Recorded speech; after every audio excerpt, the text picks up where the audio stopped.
My name is Garrett. And this took place when I was a sophomore in college. When I didn't get a dorm after freshman year, I scrambled for off-campus housing. Long story short, I ended up in a co-op part of a 3HOC community that was sort of near campus. But not really. It wasn't ideal, but it was cheap. And I didn't have many options, plus I had a bike. So I didn't really mind the extra travel time. Most of the residents were young students like me, but there were a few exceptions. There were a handful of alumni, 1 or 2 TAs, and a few older people getting their degrees later on in life. But the person who immediately stood out to me was an older woman who lived in one of the other houses. From what I could tell, she was maybe in her late 50s, even though she looked a little older than that. She had graying hair and walked with a sort of limp, like she had some kind of back injury. She was really quiet and mostly kept to herself. And she always had this blank expression on her face that I assumed she had some kind of connection to the university, maybe faculty, or maybe an alumni, but no one explained, and I didn't ask. The first time I saw her do something strange was in our common kitchen, which was a little weird to begin with because the 2 other houses had their own kitchen. So I wasn't sure why she'd be hanging out in hours that she wasn't cooking or eating or even talking to anyone. She was just standing there while the rest of us were talking and running around making dinner and listening to music. She didn't try and join, and she just watched us blankly. I caught eyes with her a few times, and part of me got the feeling that she was watching me specifically, even though I knew that was unlikely. No one acknowledged her, which I thought was a little weird too. Maybe they knew something that I didn't. Later that week I was doing some homework in my room. When I saw her again, I glanced out my bedroom window, and there she was staring up at me as if that wasn't strange enough by itself. She wasn't even on the sidewalk, but rather in the middle of the street. It was getting late, and it was decently cold too, so she must have been freezing out there. I couldn't tell if she was looking into my window or just in the general direction of the house. But I felt like she was staring at me specifically. I don't know why I did it, but I waved at her, trying to be friendly. The moment I did, I instantly regretted it. She didn't wave back. Instead, she jumped up and down a few times like she was excited, and then ran towards one of the other houses, presumably hers. I felt kind of sick. Not only had I acknowledged her, but I had confirmed that she had been looking into my room the entire time, and even if she hadn't, she now knew which room was mine. Later that night, I asked one of my housemates about her. He told me that woman had always been there and that I should try my best to ignore her like the rest of them did. I inquired further about her, but the guy genuinely didn't know anything and said he was just repeating what someone had told him when he moved in. It didn't sit right with me. So I asked around until I got some semblance of an answer. One of the seniors in the specific house she lived in told me that she was associated with the university and was a little kooky, but that she didn't have a history of violence or getting physical. I asked him why no one found that as strange as I did, and he told me that they really couldn't control who lived there, as that decision was up to the property manager. I wasn't fully satisfied with that answer, but there was nothing I could do, so I tried to just block her out of my mind. But then it got worse. One night I walked out of my room and nearly ran into her. She was in the hallway, standing right in front of my door. I literally jumped back because she caught me so off guard. It was past midnight on like a Tuesday, so the house was mostly dead. She didn't say anything when she saw me. She barely even reacted. Instead, she just turned and walked away as if I were the one who had intruded on her. I'm not going to go into every little detail, but there were several more occurrences like that one, where I caught her either snooping somewhere where she had no business being, or doing something she had no business doing at some point. I lost my room key. All 3 houses had once been part of the same hotel, so all the rooms had personal locks and keys. It was a co-op, so most people just left their doors unlocked. But I was someone who couldn't sleep comfortably knowing someone could just walk into my room. So losing my key was a big deal. Everyone had a spare, including me. But I was pissed because I'd have to go make a copy of the key, and that was an extra annoyance I couldn't afford at the time. A few nights later, I woke up randomly in the night. I wasn't sure why at first. But then I heard it. There was a soft bumping coming from my closet every 20 seconds. Or so it sounded, like something shifting behind the door, like something was moving inside of my closet. I'm not one to scare easily, and I'm definitely not one to be helpless in a danger situation. So I was going to deal with this myself. I quietly got out of bed and took a deep breath. I slowly walked over to the closet, trying to keep my breathing under control. My heart was racing in one fluid motion. I ripped the closet door open and screamed like a crazy person. Just as I expected, the woman was in there. She had one of my ties wrapped around her neck. And her eyes were wide open. She was holding a kitchen knife with her other hand. My scream must have startled her, because before I could react, she lunged at me with the knife outstretched. I screamed again, only this one wasn't pretend. It was a scream of pure fear. I wrestled her to the ground and was able to disarm her pretty easily, given how frail and small she was. That didn't make the situation any less terrifying though. She kicked and fought and bit as I pinned her to the ground, screaming. The whole time I yelled for help, and I heard some doors slam. Followed by some of my housemates running down the hall. My friend Lee immediately helped me immobilize the woman, and the two of us kept her pinned while someone else called the police. The rest of the night was a blur. The police got there quickly and arrested her on the spot. By that point, she had stopped screaming, but she refused to say anything either, which was extremely unsettling. The cops found my room key on her. Real big shocker there. A few weeks later, we got our answer about who she was. Apparently, she was the property manager's sister, who he had been letting live there under the radar. She had severe mental health issues, and instead of getting her proper care, he had just thrown her into one of the unoccupied rooms.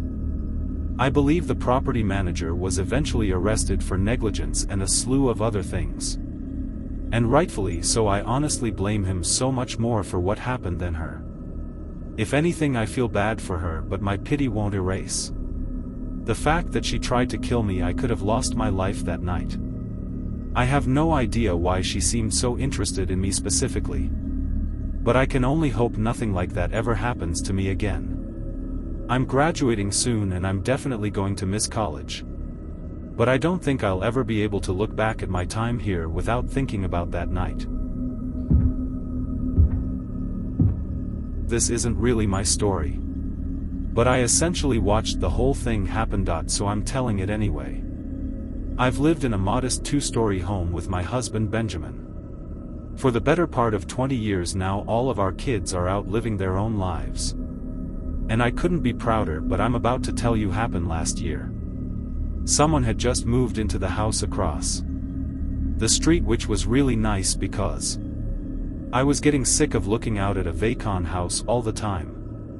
I'm retired, so I spent a lot of time on my front porch knitting, reading, enjoying the weather with my husband, you name it. I also listen to a lot of true crime podcasts out there, and sometimes I'll just play music. The person who moved into the house across the street was a young guy, maybe mid-20s.